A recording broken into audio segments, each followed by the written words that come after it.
Jangan salahkan 100% Coach Bojan Hodak soal gagalnya perekrutan pemain Persib Bandung di musim kemarin. Tapi tanyakan juga itu kepada pihak manajemen karena budget yang terbatas. Sekarang udah mau bursa transfer lagi, Coach Bojan Hodak bertanya kepada manajemen, berapa budgetnya? Persib pengen bagus tuh butuh ini buat ngambil pemain bagus. Mari kita bahas dari sudut pandang penikmat sepak bola, bukan pengamat sepak bola. Dari Sabang sampai Merauke, kita bersaudara. Bobotoh, salam dunia dimanapun kalian berada. Seperti biasa kita update informasi terbaru tentang King Persib Bandung. Tapi sebelum itu saya juga tidak lupa untuk mendoakan dulu Bobotoh. Mudah-mudahan selalu diberikan kesehatan dan juga diberikan kelancaran dalam mencari rezeki yang halalan dan thayyiban. Amin ya Allah ya rabbal alamin. Bobotoh, salam dunia. Tidak sedikit juga Bobotoh yang menganggap kalau perekrutan Coach Bojan Hodak di musim kemarin ini bisa dibilang gagal karena tidak bersinarnya Mailson 5, Gustavo Prangka kadang bagus kadang enggak, Coach Jan juga sama. Sisanya Dimas Derajat, Adam Alis bisa dibilang oke lah ya untuk sekelas pemain lokal. Tapi khususnya yang disorot adalah pemain asing. Walaupun juga tidak sedikit Bobotoh yang menganggap tidak terlalu gagal-gagal amat jika dilihat secara keseluruhan. Termasuk saya pribadi.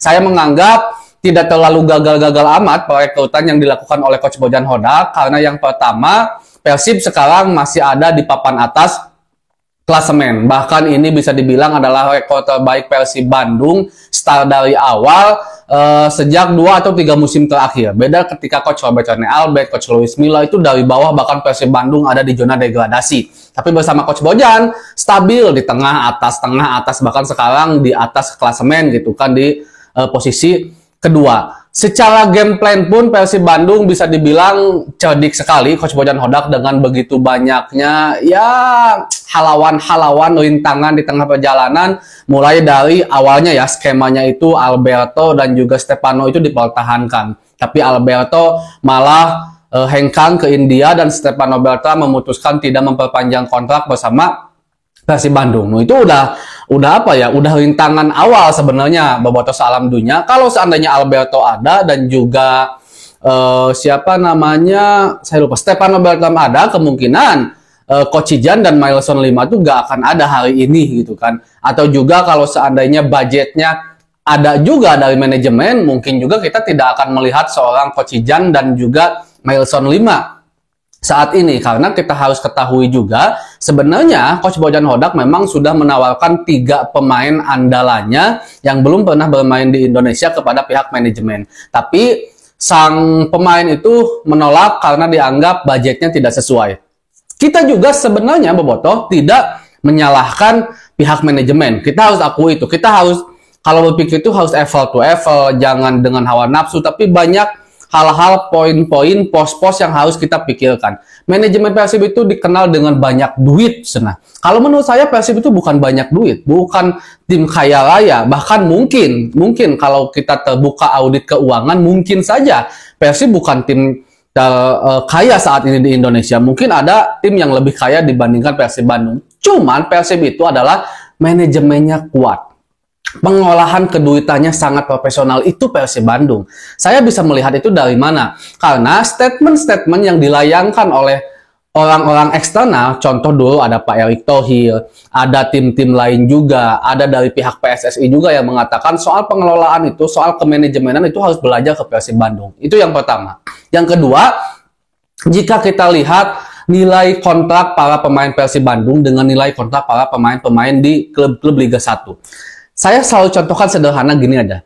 Ciro Alves dan David da Silva, jangankan dulu yang lain. Ciro Alves dan David da Silva aja dulu. 2 pemain ini adalah pemain yang sangat sudah teruji di Liga Indonesia.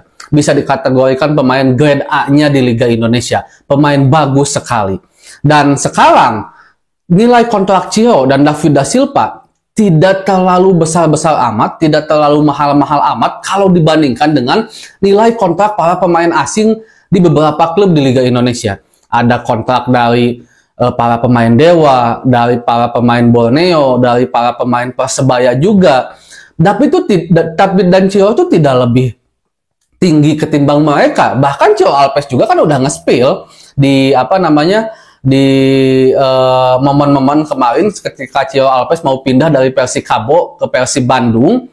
Ciro bilang ada berkali-kali lipat yang menawarkan Ciro untuk pindah, tapi saya memilih Persib Bandung karena masalah hati. Terus juga Messi Doro kemarin. Dewa itu kan ngasih apa ya? Ngasih harga yang dianggap lebih layak kepada Messi Doro dibandingkan Persib Bandung. Nah, jadi ada hal yang sebenarnya bukan karena kaya-kaya amat Persib Bandung. Memang keuangannya kuat, kita harus akui juga. Nggak miskin-miskin juga, nggak kaya-kaya juga. Tapi sedang-sedang saja, setengah-setengah. Cuman memang cara pengelolaannya yang profesional. Inilah organisasi bobotoh kalau menurut saya. Jadi harus ada yang ditonjolkan dibandingkan hanya uang. Tidak sedikit klub yang juga kaya raya, punya uang, tapi tidak bisa membangun prestasi. Persib Bandung, daya jualnya, value-nya, salah satunya memiliki basis supporter yang sangat besar, bahkan bukan hanya di Indonesia, bisa dibilang di luar negeri juga ada. Bagaimana juga Persib memiliki nama besar yang bisa menjadikan pemain itu hayanglah orang memain di Persib, gaji letik oke terjadi masalah karena memiliki satu kebanggaan. Itulah nilai jual Persib Bandung lainnya selain keuangannya yang kuat, manajemennya yang profesional, tidak pernah nunggak gaji, pokoknya yang berbau dengan duit. Selain itu Persib tinggi banget. Itu yang menjadikan Persib Bandung sampai saat ini bisa eksis. Tidak ada tuh, mudah-mudahan sampai ke depannya juga tidak ada ya bobotoh. Tidak ada sampai sekarang istilah Persib nunggak gaji dan segala macamnya, itu nggak ada. Nggak ada bobotoh. Nah itu yang harus kita apresiasi dari manajemen Persib Bandung. Ditambah juga bobotoh sealam dunia, Persib hari ini tuh lagi mengelola GBLA. Jadi ada hal yang ingin saya sampaikan kepada bobotoh semua. Persib itu adalah pionir tempat berkacanya tim-tim di Indonesia. Mulai dari tiket dulu, walaupun banyak dikritik oleh bobotoh, tapi PSSI, PT LIB, dan juga tim-tim lain itu selalu menyarankan belajar studi case-nya itu ke Persib Bandung. Sekarang soal training center, mungkin Persib juga tertinggal kalau kita berbicara Bali, kalau kita berbicara Dewa United.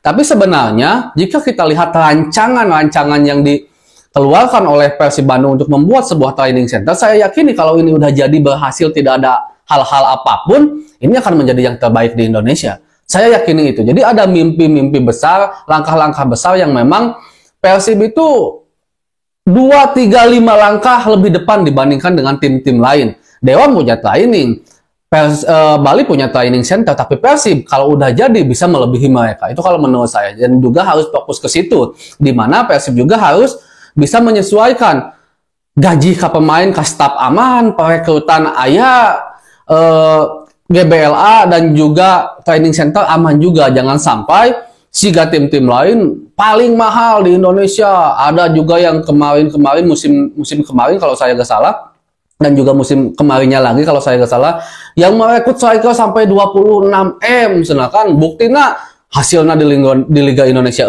gitu kan, timnas juara, duit banyak, gaji nunggak. Hal seperti itu yang sebenarnya harus dipikirkan oleh sebuah perusahaan, oleh sebuah organisasi. Harus bisa pos-pos sesuai dengan efektif dan efisien. Itulah yang dilakukan oleh Persib Bandung, bobotoh salam dunia. Itu harus diketahui dulu oleh bobotoh. Nah selanjutnya masalah pemain Persib Bandung.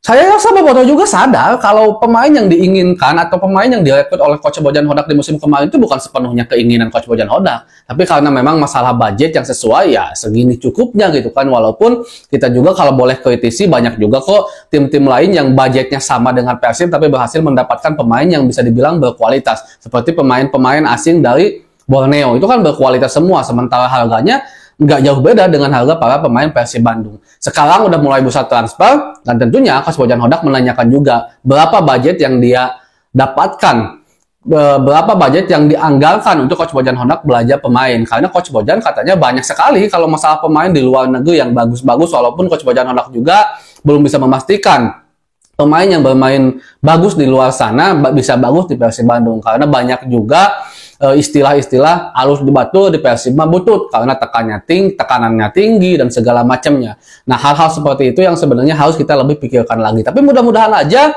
sekarang Persib Bandung bisa menganggarkan budget lebih besar, gaji aman juga, GBL atau garap juga. Mudah-mudahan saja, karena dengan seperti itu Persib Bandung itu bisa lebih kuat di musim sekarang, back to back juara dan kembali di ACL 2. Segitu dulu bobotoh untuk pembahasan hari ini. Assalamualaikum.